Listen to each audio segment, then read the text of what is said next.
How's it going, guys? As you can see, there's a couple, maybe three Radicentris ornatus from Tiwa Creek eggs that are in frame there. Maybe just two. Anyways, I just wanted to share a couple of my daily routines. I do pick my mops almost every day, sometimes every other day, mainly because I have a lot of snails in and I breed in a community setup. It doesn't want to focus on the egg. Anyways, there's an egg in there. I put them into a little Tupperware dish, and I'll put in a little methylene blue just so I can tell whether the eggs are fertilized or not. One of the things I hate about having a mono shrimp in this tank is I have to get those monos out of the mop because they really like to hide there, and they like to crawl out of the mop and scare the shit out of me. I just swore. It's okay, I'm not monetized anyways. But yeah, they will also crawl when they're out of water.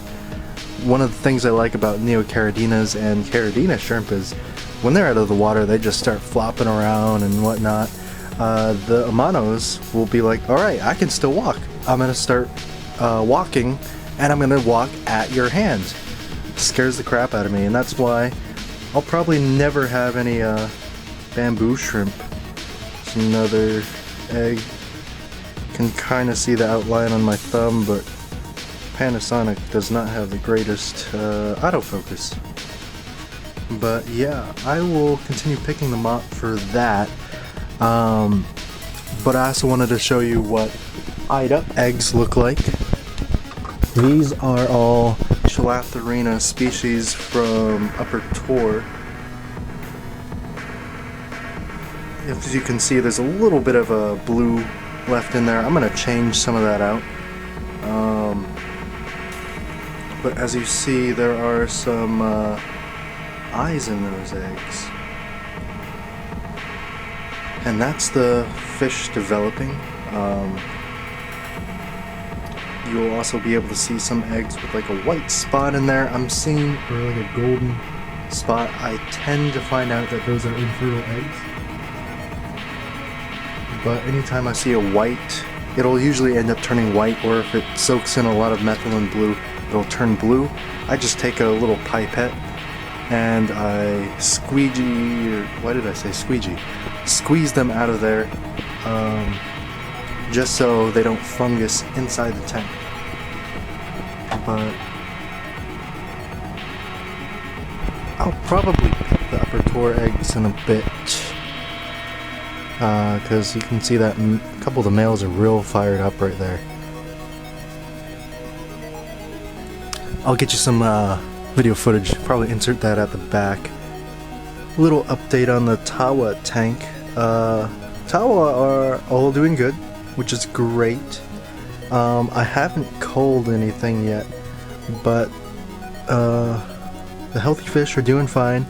You see, this is the dominant male. He's starting to get some of that bluish color with that red tail.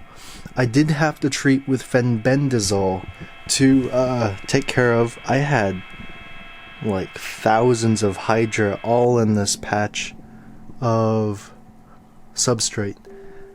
I'm not seeing any now, maybe right here.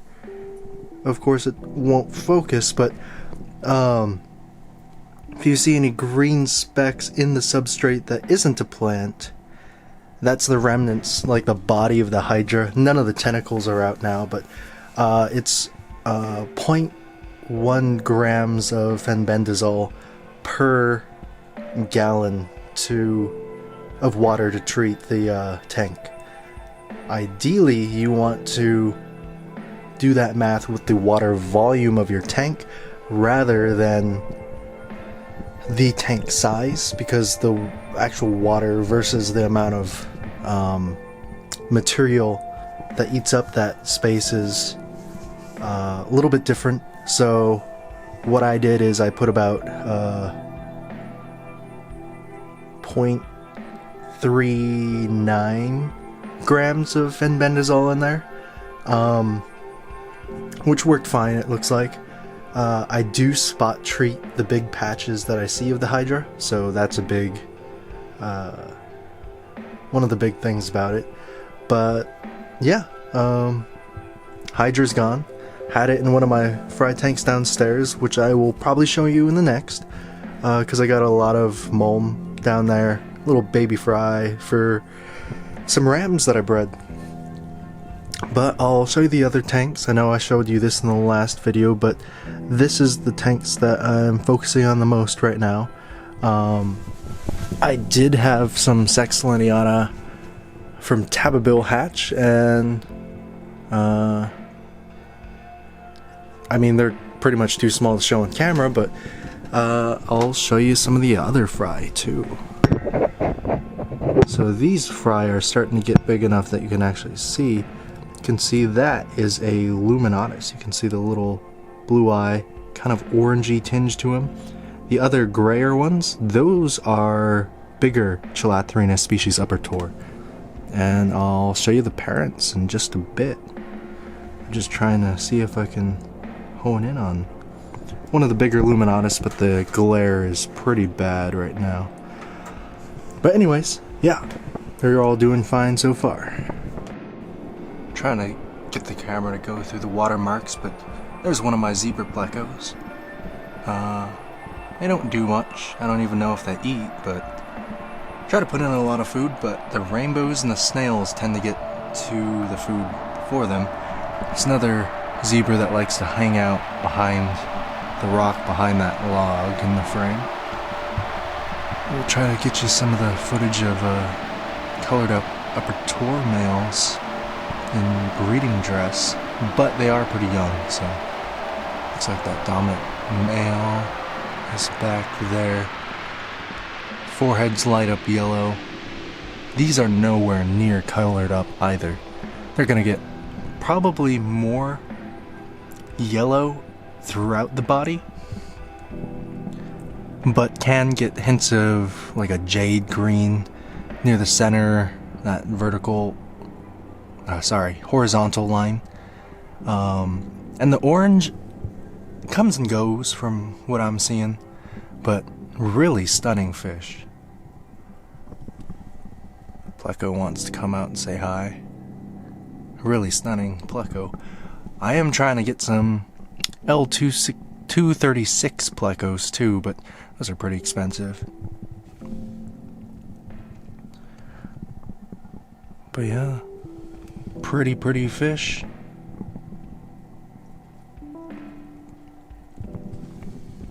This is the 16 gallon. I finally scrubbed the front glass, just so you can see a little bit better. Again, it doesn't look that stunning right now, but that blue ram male got some stunning pictures. I'll probably insert it somewhere in the video here. And then there's one of my favorite rads from Tewa Creek. He's just starting to get more red in his body. Really nice fish. He's probably got maybe another ½ inch to grow at most, at very most. He might thicken up a bit, but love that black edging to his fins. He's not colored up right now, actually. He's thinking about it, but as we already picked them up a little bit before, he's already spawned, so his colors aren't going to be as good, but there's a couple of them in there. Actually, there should be a lot more visible. Sorry, gotta point the camera. There should be a lot more of them in there. Should be 6, which is a little bit concerning that. See, maybe 4? So I'll have to check the floor. Keep your lids on your rainbow tanks. I also got a couple of my not as nice male luminatus in here. Like that looks pretty much like a pet store strain. Yellow.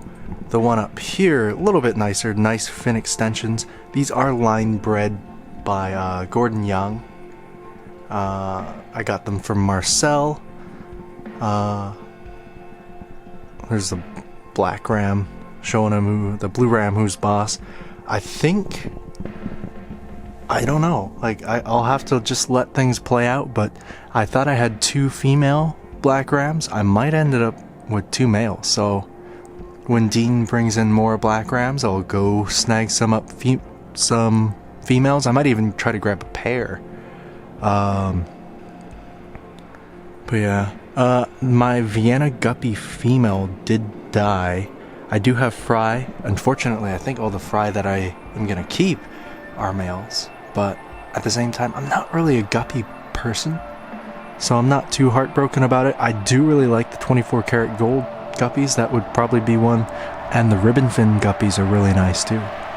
But yeah, that Vienna guppy, since his female died, he's been trying to mate with the Luminatus, which is pretty funny. Ooh, that Tiwa Creek starting to color up. I think as he gets a little bit older, that red will come up into his body a little bit more, but it might also be genetic. I know the Ceres Creek looks similar to that, and then different genetics may determine how much red is in the body. This might just be a half red male. Not a bad thing. He's pretty. But yeah, I actually broke my CO2 apparently. So I probably wasted 3/4 of the can in there, which that very much did suck. Oh, I forgot to show you last time. I told you they're in here, but these are my Stiphodon anniae. This is a female, the subdominant male. You can see it's a little bit of a black edging with that red, but this is my dominant male anniae. They'll stick their dorsal up and fight sometimes. They burrow in the sand. I think sand is a must for these guys with how much they like to burrow. Come on, focus. There we go. There's that blue ram. Look at that coverage. Look at that stunning fish.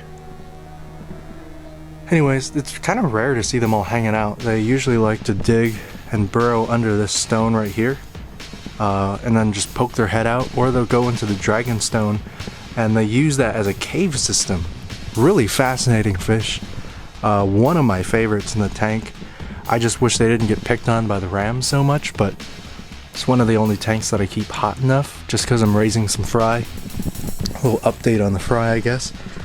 They're getting bigger, just slightly. You can see them at least. I probably have hundreds of them out in the pond right now, which is exciting, but right now I'm just trying to raise them up because I lost all my female bearing bar, but as you can see, they were born there. Have some that were born earlier, and I have some that were just born out in the pond. So yeah, that's about it. So till next time.